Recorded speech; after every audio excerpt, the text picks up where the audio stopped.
So after you've gotten your project loaded in AccuBid, the next step I like to do is I like to go into the specs. So you go back to estimating upcoming bids. We're going to use the same project that we did for AccuBid, which is the Wheatland Chili job. So usually what I'll do is I will take all the specs and combine them. So this has got two volumes, volume 1 and 2, 22.05. So in a case like this, I'm actually going to take all these and I hit Control A, and then I'm going to go to Cut, Specs, click over here on the side, I'm going to hit Control V. That's going to paste all the missing specs in that section, and then I'm going to delete this because it just gets confusing. All right, so now we've got our entire spec section. What I like to do is I like to, again, Control A, then right click, show more options, combine files in Revu. And what this is going to do is it's going to combine all the specs into one, use source folder, and then that just puts it into the folder we're working in right now. And then one output file, I'll usually write full specs.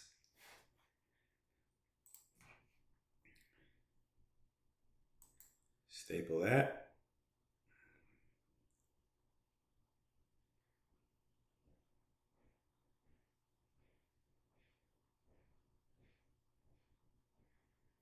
And this might take a minute because it is a very large file. So I'm just going to pause this real quick while we wait. Okay, so as soon as the stapler is done, there is a progress thing that shows up on there, and it's automatically going to open it in Bluebeam. So that's one way to know for sure that it's 100% done, because this stays up here until you close it out. So, and then I don't ever save these jobs before exiting because I don't plan on stapling these again. I don't need to reuse this at any point. So save job before exiting. No, because I have it open. I can see in my Bluebeam that it's already open and stapled. So, nope, it's closed. And this is almost as vital as doing a takeoff on a project, because this is all information that you need to input into your bid. So a couple of these things that I always check, right? There's the big thing that you always have to look in, which is the multiple contract summary.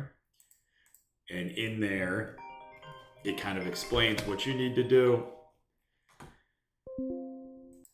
So either you could go through the specs and get the multiple contract summary, or you can just search it.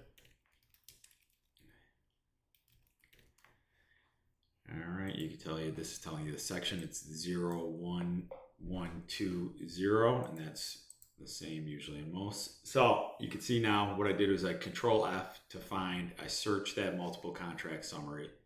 And now that we're here, we're going to review it.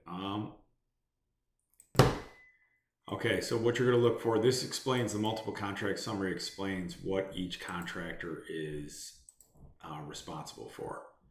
So it's good to read this for everything, because sometimes you'll see that the GC has got some stuff in here that you would have thought was in yours. Sometimes we've had site work that is shown as their responsibility.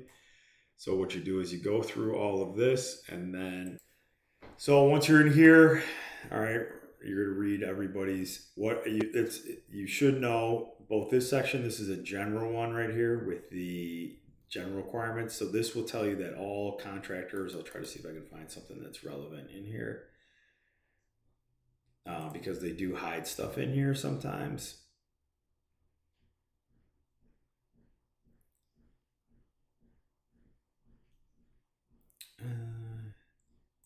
So this is, we have to do this is pretty boilerplate stuff, this safety plan.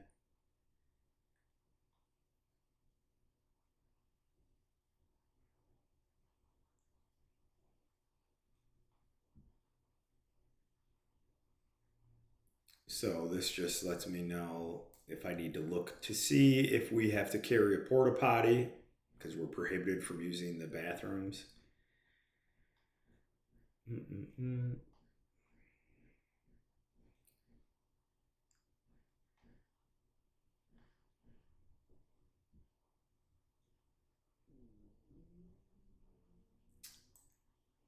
This is just something to keep note of. If we damage ceiling tiles, we're set to replace it. That's pretty standard. If we have underground work, we're responsible for it.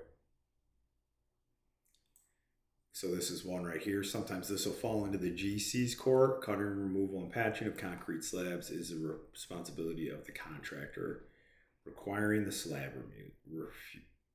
removal. So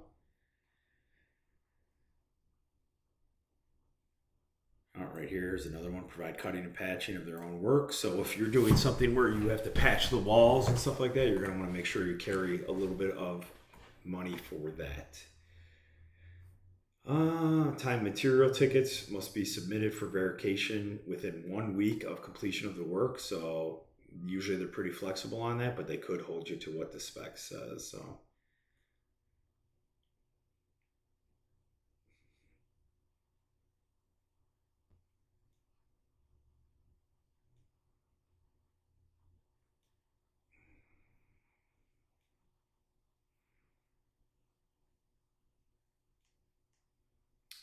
okay, all right. So we just went through that. So there's not a lot in this section. This is all pretty standard.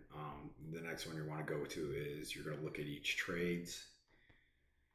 And I just do this to see if there's things hidden in there. Because sometimes you'll have conflicting information between the two.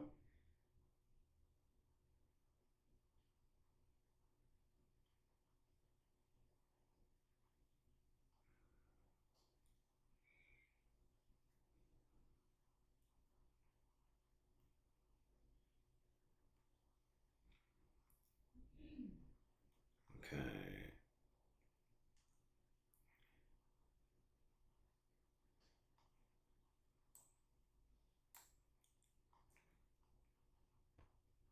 Okay, so nothing too groundbreaking in there. Mechanical doesn't really have too much related to us. Every once in a while, you want to try to see they might reference temperature control in the electrical, but not often. All right, so this is the big one. You're going to look at contract 203, which is our contract. This is just read through all this language. The longer you do it, the quicker you get used to it.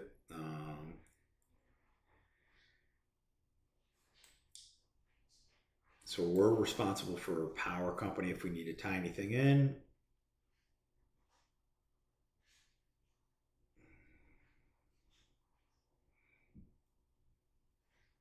There references that concrete work again.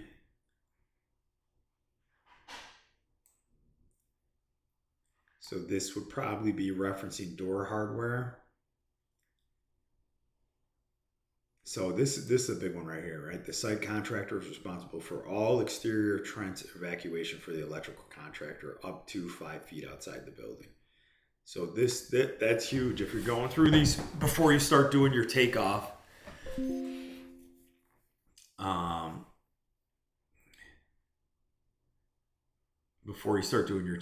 you want to make sure that you get that you're not including that site work up to 5 feet of the building. We are responsible for it within 5 feet, but if you had a lot of exterior work, that would be the difference between winning and losing the bid.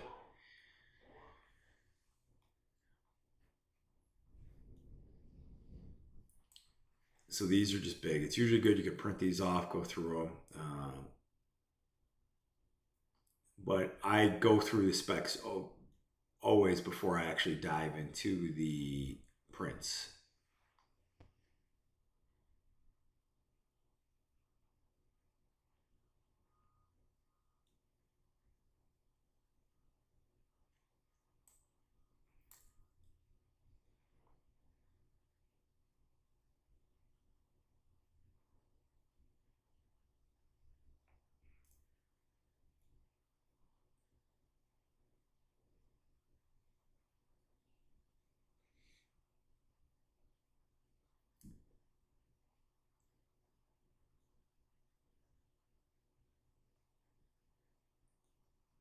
Temporary lighting.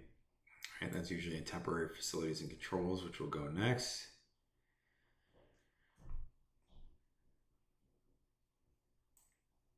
And this is a big one, so we need to make sure So because he actually sent me a quote for VFDs. The guy didn't know. I'm looking at this. All VFDs, disconnects, or HVAC plumbing control components can be furnished and installed by the contractor providing the unit, including control low voltage wiring.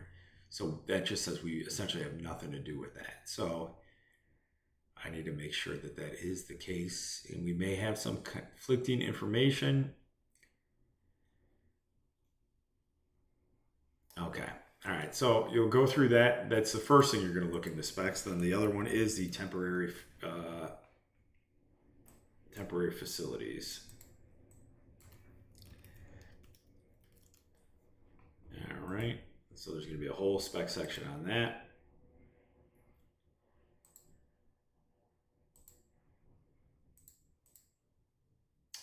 And it's part of this.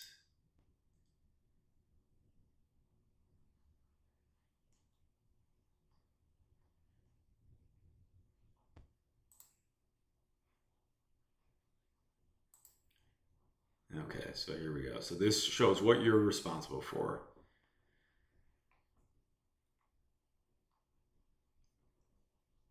Each prime contractor is responsible for our own cords. So sometimes it'll say we're responsible for getting power to the trailers that are out there. So this one's saying that it is the responsibility of each contractor. So we aren't included for that. And basically, I'm just looking to see if they have anything specified for electrical. Another way you could do this is you could just open this spec section right here, because that's broken down on the prints. And you can see 001500 staging and logistics plan. And you could search just electrical in there. If I search electrical right now, it'll be throughout the whole spec. So that could be a quick way to see what is the responsibility of the electrical contractor. But this seems like they're putting everything kind of on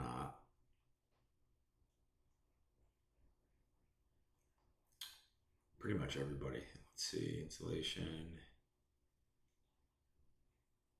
Yeah, see, even right here, each prime contractor is responsible for all temporary electrical service. That's interesting. Electrical contractor shall include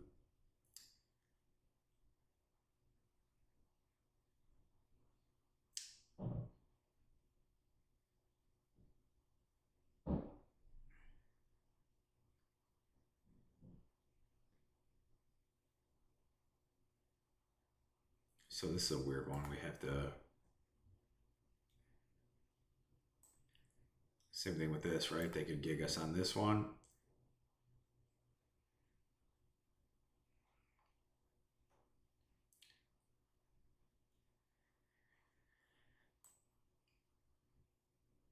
So these are all things you got to view before you actually start doing the.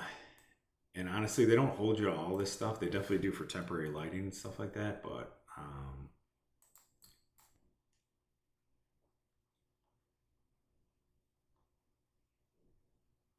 and this is somewhat contradicting itself, because now it's saying each prime contractor is responsible for temporary lighting.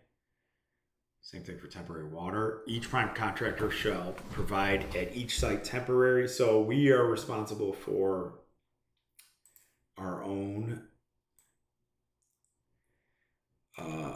porta potties on this one. Which is a little bit different. So if it's a longer project, not that you have to carry that much, they're not that expensive, but you maybe carry a couple grand for it. General trades. These are actually pretty detailed specs, so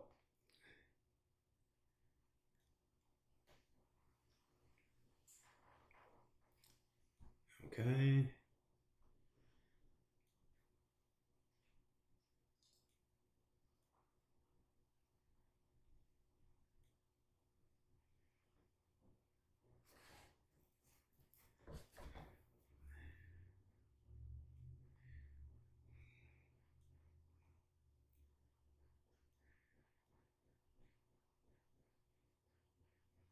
Okay. All right. So that's that. Now, the other one you look into is going to be allowance. So this is a big one because you have to include this on your bid, and these allowances can vary. You can see right here, here's our electrical allowance amount, which is 15,000. And it's actually nice. They put it on the bid right there.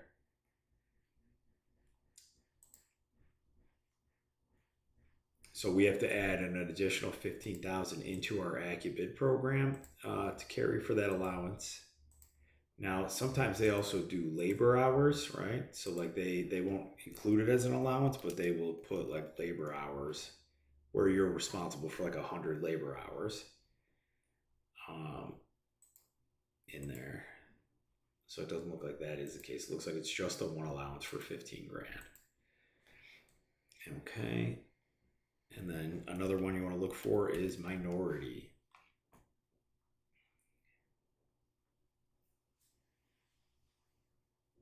Okay, so there's no minority on this project. The contingency, so this is basically just a blanket contingency allowance that when we have change orders are going to get costed to this. So if we have like a change order we sent over for $10,000, then that is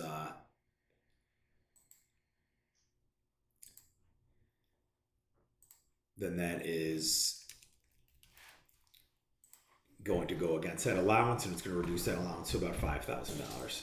Okay, so that's some of the big things that you want to go through on the specs first. Big one is multiple contract summary, search temporary facilities, allowance, and then you also want to look at what the alternates are on this job because sometimes they don't say it on the prints.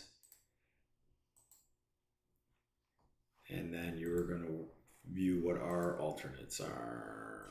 They actually don't have anything listed on here. So, okay, so there may not even be any alternates on this job. Okay, after you do that, you go through the specs, you kind of take your notes on that based on stuff to carry over. You are going to go back up to addenda. Okay, now you're kind of do the same thing. You got to read what these addendas are for because these addendas have either changed the drawings or change the specs. So once you start going through this, you're going to see if it's related to you. So for this one, it does not look like there's really much in here for us. As you can see, civil, architectural, nothing for the electrical on that one. So you don't have to worry about that one too much. And then you go to addenda 2, and this just pushed back the bid date. All right, so you're reading that right here. Revised invitation sent to bidders. All right, now that we've gone through the specs, now we can actually start doing our takeoff with the knowledge that we have from that. So we're gonna pause this one and then do another video of the actual takeoff in LiveCount.